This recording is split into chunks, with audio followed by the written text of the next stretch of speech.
Welcome to Beyond the Pulpit, exploring the life and ministry of Walnut Creek Church downtown. This podcast is a ministry of the pastors of Walnut Creek downtown for our members and regular attenders. To learn more, please visit walnutcreekchurch.org/downtown or join us on Sunday mornings at 8, 9:15, or 10:45 a.m. at 323 East Locust Street in downtown Des Moines. Well, all right. Welcome to Beyond the Pulpit. My name is Derek Wadley. I'm joined here by Dan Rude. Say hi, Dan.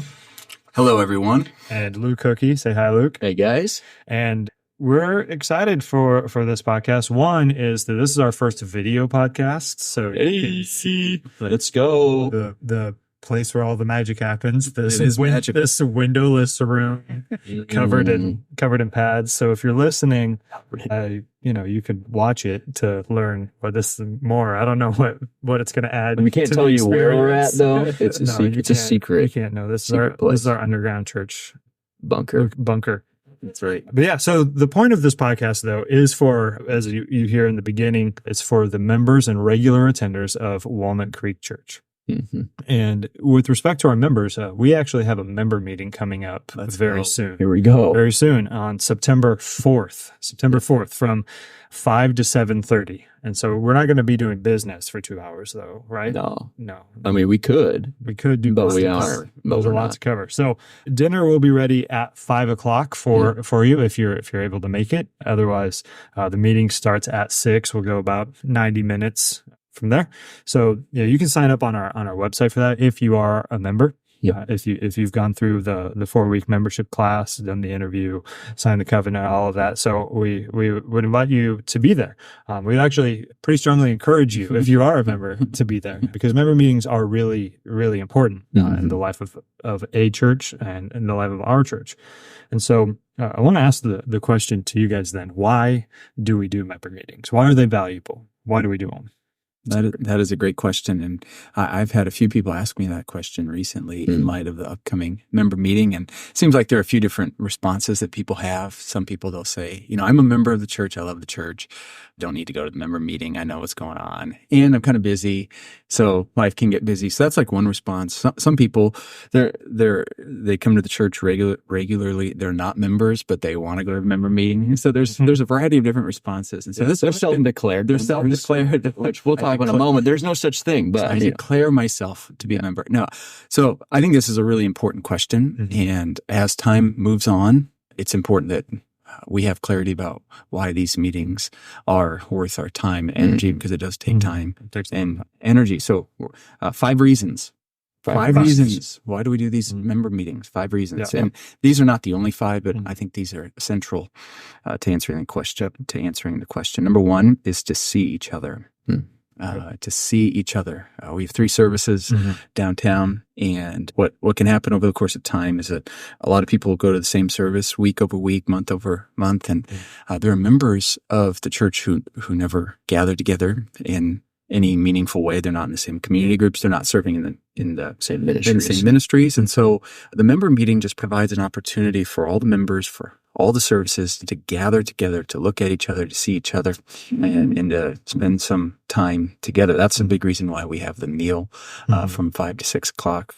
It's just providing opportunities for people to get together and see each other. That's a good time for people to, I think you said in your message, like take a spiritual risk and sit in a different section of the church. That's right.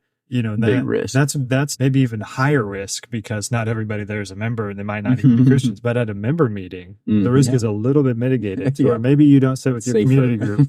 Maybe you go and just pick a table, and then that's how you get to know other members. That's right. Well, that's right. That's a big piece of the fellowship piece of it. Yeah, I think as people are coming to member meetings, or as members are coming, they should think about, hey, I want to get to know other members. And so that mealtime, I think, is so valuable for just the camaraderie and the getting to know other people, other members in the church who are, agreeing to covenant with and link up to do life with. And so we want to create that context as much as possible. Obviously, there's only so much time we can give, but that hour before. is valuable. There's a lot of work that goes into that dinner as well. I mean, I think maybe we should call out Sarah Kavan and now Jessica Bloom. Let's go. Jessica Bloom, Newly recently married. Yeah. So they put a ton of work into it. I've been talking to them the last couple of weeks. Even this week, they're grinding on it. And so I think it's going to be great. Yeah. And that's another reason too, when it comes to seeing each other. Like you said, a lot of work goes into this, and part of the preparation is having people share their testimonies. That's why every member meeting there's an opportunity for people to share their testimonies, because God is at work in his body and in the church. And so it's great to hear people's stories about how people are coming to faith in Christ, or how they came to faith in Christ, or where they're growing in their walk with the Lord. And so that just provides an opportunity during the meeting to hear from a member of the church. So it's an awesome thing. Yeah. It's an awesome thing. Yeah, that's great. So that's reason number one. What's reason number two, Luke? Yeah, reason number two is just to welcome new members. So as part of our membership meetings, usually in the beginning of our time when we gather, we are bringing new members onto the stage, and we're welcoming them into membership at Walnut Creek Church downtown. And so usually they're sharing their name, maybe something a little bit about themselves, and then we're affirming or recognizing them as part of the membership, part of the body of Walnut Creek Church downtown. So that process that time I think is encouraging. Yep. I mean, typically we have, I think, usually 10 to 20 new members, sometimes more than that, being welcomed into membership. And so it's always an encouraging part of the time, I think. Yeah. And usually after that, welcoming them to membership, then we send them out into the church members to pray for them. Yeah. And so just an opportunity to kind of just get to know them a little bit, or maybe know other people, but then also just in a spiritually just kind of blessing them through prayer. And so that's always an encouraging. It is an encouraging time, and it as the church has grown, I think one of the difficulties we've wrestled with is how do we stay a family? We are a family, and God, by His grace, has grown our family over the years, and it's good. It's a good opportunity to know, here are some new people who are joining our spiritual family, spiritual community. And if we don't have those times, we don't have the member meetings, it's very hard to know. Okay, who's new? Who are the new members of the church? So it's a huge. And part of membership or becoming a new member, there's the process of becoming a member, and we have the 4-week class, and then an interview with pastor, and then maybe a series of just conversations back and forth. And then there's the signing of the covenant, and then welcoming members at the member meetings. That's like the formal process of becoming a member. But we have membership classes happening all the time. And so really every month, almost every 4 weeks, we have a membership class. And so we have, I think last year I was looking, we had somewhere around 150 people go through membership. And not all those people become members, but many have gone through the whole process. And so I guess my point being is that, and then they have kids too. And if you have kids, so you get to know. Well, so my point, I think part of that is it is really valuable to be at the member meeting, because there are so many people who are becoming members on a regular basis. And to get to know, or just to see who some of those people are, you're not going to know everybody the same way. But it's an encouraging thing. I mean, for me, it's encouraging every week, every quarter. Yeah. And when we sign this covenant, it's not like we're covenanting with like an entity. Right. The covenant is the entity of Walnut. The entity of Walnut. Yeah. It's not, you're not covenanting with our building or pastor or a pastor or the pastors. Like you're covenanting with the body, with one another. These are the people where all of the one another commands of Scripture, where it's most practically lived out. That's right. Where you're signing up to say, I am obligated to these people for these things. And that's a big reason why we don't let people just self-declare their membership to the church. It's not like you just raise your hand. I declare myself to be a member. It doesn't work that way. And that's something that I think we have grown in over the years, is just trying to do a good job of helping people understand what membership is, why it matters, and how you actually become a member. Because when someone becomes a member, they are covenanting with God and the body to follow Christ together. That's right. So it's an important thing, and we want people to know what they're signing up for, and we want the members. When someone becomes a new member, we want our current members to know that these people know what they're signing up for. That's right. And so it's an important piece of the process. Yeah. Okay, reason number 3. What's reason number 3? Sometimes we have to send leaving members off. Yes. And so people don't stick around for their whole lives sometimes. Yeah, that's okay. Yeah, that's good. That's okay. Membership covenant is not the same as a marriage covenant. That's right. It's not a marriage It's not covenant. until death do us part. That's right. That's right. But yeah, there's a variety of different reasons people might be leaving the church physically while still being members, such as like our missionaries. When we send missionaries, they're still members of our church. That's right. But we want to recognize they're not with us week over week. They're actually doing a good work somewhere else. Yeah, that's right. So part of that is the ability to send them off. But other people leave for other reasons. Yep. For a variety of Bunch of reasons. And, there's a pastor friend of mine, he's about 15 years older than me. And I remember getting coffee with him maybe 10 years ago. And he looked at me and he said, Dan, healthy churches, people are going to leave healthy churches. Healthy churches can afford to have people leave their church. Oftentimes, churches, when they try to hold on to everybody, you got to keep everybody. That's not necessarily a sign of health and vitality. So we want to be a place where people can really thrive and grow, and we want to be a church that recognizes God is moving in people's lives, right? And we want to send them out for whatever the next chapter is in their lives. And so this is the member meeting is one of the practical ways we send out our members. And like you said, there are a variety of reasons why they leave our church. What are some of those reasons? Yeah, some of them are just family situations. Yeah. Maybe you have a parent who's older, has health troubles or things like that. Maybe it's to move back to be closer to them. That could be a reason. I think another reason could be just job opportunities. And I've known situations where I think it seems very legitimate where people they're trying to really figure out wrestling between this job and staying here and what makes the most sense. And so we've had plenty of people where as they pray and seek counsel, it seems like, hey, this is what the Lord's leading you to do. And so we want to send you off. We want to affirm you and we want to encourage you. We want to, send you off well, I guess. And so I think those are some reasons. And obviously all those things can be like, you can leave for the wrong. Yeah, totally. It can be the wrong motive, really but unhealthy. Right. Yeah. But we want to. That's part of like leaving well is getting counsel and working through, praying through, thinking through. Okay, is this reason a good, legitimate reason, or is it not? And so if it is, how can we as pastors, how can we, the church, be a blessing to you on your way out? How can we help you adjust well, help you, get connected to a new gospel preaching church? Yeah. There's all sorts of things.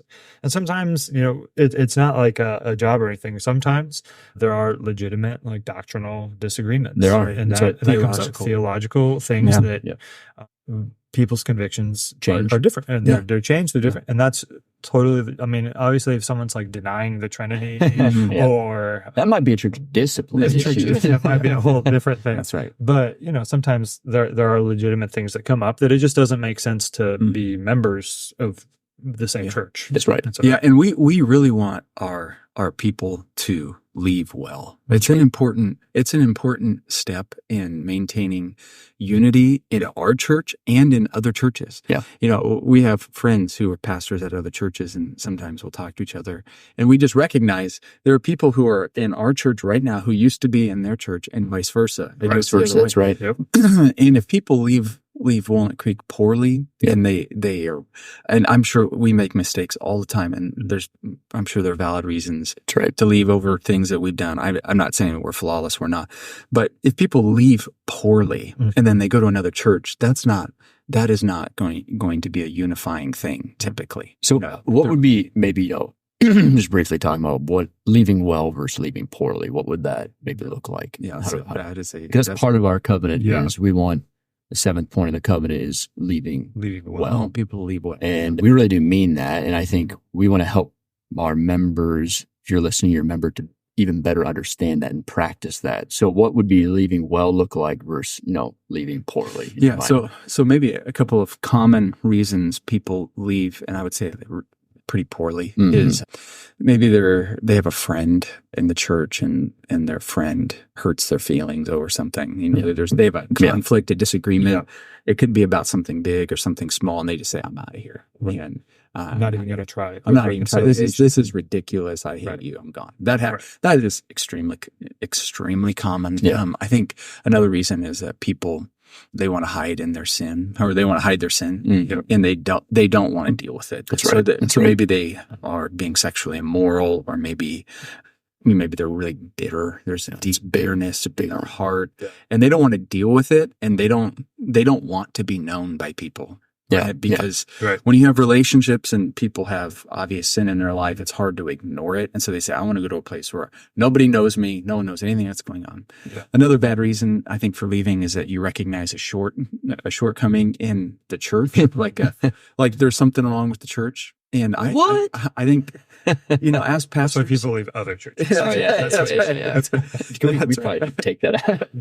We were not perfect. We're not perfect. No, we're very far from we it. made plenty of mistakes. But I think people have instincts, and sometimes those instincts are right and sometimes they're wrong. Sometimes people think, well, if there is genuine weakness in the church, that's the sign that I should leave. That's right, yeah. And I think, no, maybe you should think, if there's a weakness in the church, how can I help correct it? How can I fix it? Yep. Yeah. The assumption of the New Testament is that there are many parts to one body. Yep.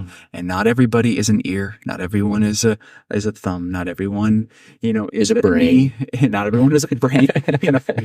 And there may be times where there's genuinely there's going to be disagreement, and you're not going to be a good fit in the church, and there's time to move on. But usually we want people to see if maybe they are the solution to the problem that they see. Yeah, that has been a huge benefit to our church, where someone says, you know what, I see a weakness, a flaw, a mistake, an error, and they say, maybe God has put me here to help the church in this way.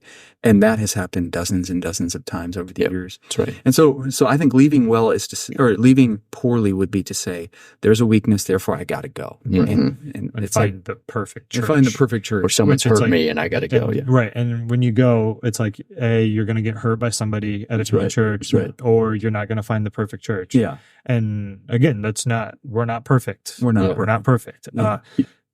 But neither is institutionally any other church. One illustration I've heard over the years, I don't remember from whom explicitly, but it's like if you say you're someone who's leaving because you have bitterness, someone's hurt you, you have not resolved that, you have not reconciled with that person, so bitterness begins to creep in, and you have baggage. Yeah. It's like when you leave a church and you have not addressed or dealt with or reconciled that relationship, you're just taking that luggage, that baggage to the next church, and you're dropping it off at their door, and you're saying, here you go. And because I think the idea is your baggage doesn't leave you. Sometimes we think, I'll just leave this church and my baggage will stay here, my bitterness will stay here, or whatever. But it doesn't. It comes with you. And because it's an issue of the heart. And so especially in those situations where you've been hurt by somebody, man, I mean, not just like the covenant, or us, the New Testament, it commands you to be reconciled. Yeah. And so, and maybe that still means you end up leaving for some reason. For sure. It could mean that. Yeah. But at the same time, I think leaving well on the flip side would say, I need to reconcile this relationship. I need to deal with this difference. We want to be diligent to preserve the unity of the Spirit. Amen. That's what we want. We want to have long-term, meaningful, healthy relationships within our church and outside of our church with other Christians. That's right. Yeah. So we spent a long time talking about leaving poorly, but just to leave well would be to seek that reconciliation. And sometimes that means like talking to one of the pastors or talking to a friend or another ministry leader and saying like, hey, I have this issue. I don't know how to go about reconciliation. So like, will you help me with that reconciliation? Totally. There's counsel to be sought there. Sometimes it's, you're offered the opportunity to move across the country to another job or a church plant or something like that. It's seeking real counsel, not deciding ahead of time and looking for people who are just going to affirm what you want to do, but being genuinely open to critiques of that idea and listening to it. And it might be that you still move forward, but it's like you've done it in an abundance of counsel. Yeah. Part of becoming a member, we talk about in the membership class, is that in one sense, you're raising your hand to say, I want to be shepherded by you pastors, and I want you to help give me, guidance and direction to my life. I want your shepherding care. Exactly. And so, and what we're saying is we are going to provide that shepherding care to you, as part of the covenant. And so part of leaving well, I think, is seeing, okay, my pastors are here to help shepherd me. And so getting counsel from us as pastors, not all of us, but, who you're close to as a pastor, or would be then seeking counsel and saying, hey, here's my situation. What do you think? And like Derek, like you were saying, is that I can think of numerous situations where the counsel is, I think that makes sense. You should go and you should move because of this reason. That seems like what the Lord is really leading you to do. And so it's not for us just to tell people no or to control what's happening. We genuinely want to help you make a good decision to really make sure that what you're doing is honoring to God and it's obedient to Christ. And so part of leaving well is really seeking counsel. And so the member meeting is an opportunity to send these people, send these people off well. And even just for the saints to know, hey, these people, they were part of our body and we love them and we're sending them off. And it's normal in the life of the church. That's right. Okay, number 4. Number 4. Communication. There's a lot of communication that happens during our member meeting, and there's so much happening in the life of the church that it's impossible to try to communicate everything we need to communicate on during our Sunday services. There are many things that do not translate very well via email. I mean, if you send an email, it's like, there's some information, but it misses some of the heartbeat. And so there's just so much happening that we feel like we need to communicate with the church about what's happening. And so here's just a few examples of the types of things that I think are really important. One is what's going on with our missionaries, what's happening with our missionaries. And we're not going to get into explicit detail, but it's good to know. In fact, this member meeting, we will have a global update. So Pastor Greg Altmeyer will be given an update here. And it's like the church should hear about the missionaries that we have. Or like we built this last year, we built a fourplex to house our missionaries. And it was a big investment of time, money, energy to serve these people and giving updates about what's happening and why we're doing that. I mean, it's hard to contain that in email. Or there can be member care topics that come up that are really important, things that are happening in the lives of our members that we need to pray for, communicate about. Church discipline is another topic that comes up. It's like we're not going to do we're not going to communicate church discipline issues at our Sunday services. And when you do, it's horrible. So uncomfortable. It doesn't make any sense to me. You've experienced that. So have I. I went to a church with a guy who wasn't a Christian. We were in another city visiting. We're visiting another city for a bachelor party, but part of it was we wanted to go to a Saturday night church of a preacher we really liked. But then we show up to this meeting, and it's like the 40 of the 60 minutes are like church discipline. And it's uncomfortable. It's like the normal service. And we're like, what is happening here? This guy is like, what is this what church is? Because there's no context. In that church situation, there's no context for the church to gather to address church discipline issues. So we're not going to practice church discipline. Especially in our context, we have all, some of the people that are coming to church that are new to church or they're, it doesn't, that would be the mistake.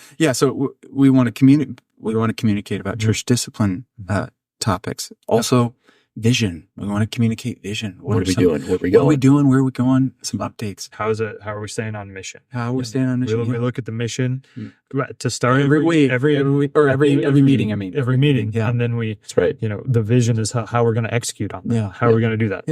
Or even like explaining some important steps in developing leaders. We started the pastoral residency, and that has been a huge blessing. And we've communicated all of that pretty thoroughly at our member meetings.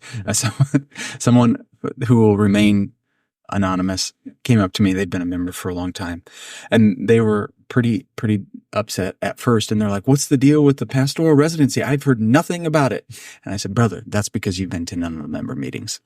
You don't know what's going on because you've been to none of the member meetings. He's like, well, I shouldn't, but and I understand that. I understand that there there can be a sense of, I'm a member, I belong to the church, and I should know what's going on. Yeah. And we agree with you. Oh, yeah. And a big part of the way you're going to find out what's going on Yep. is go to the member meetings. Yep. I have those types of conversations all the time as well. I'm sure you do too, Luke. I mean, No, I never do actually.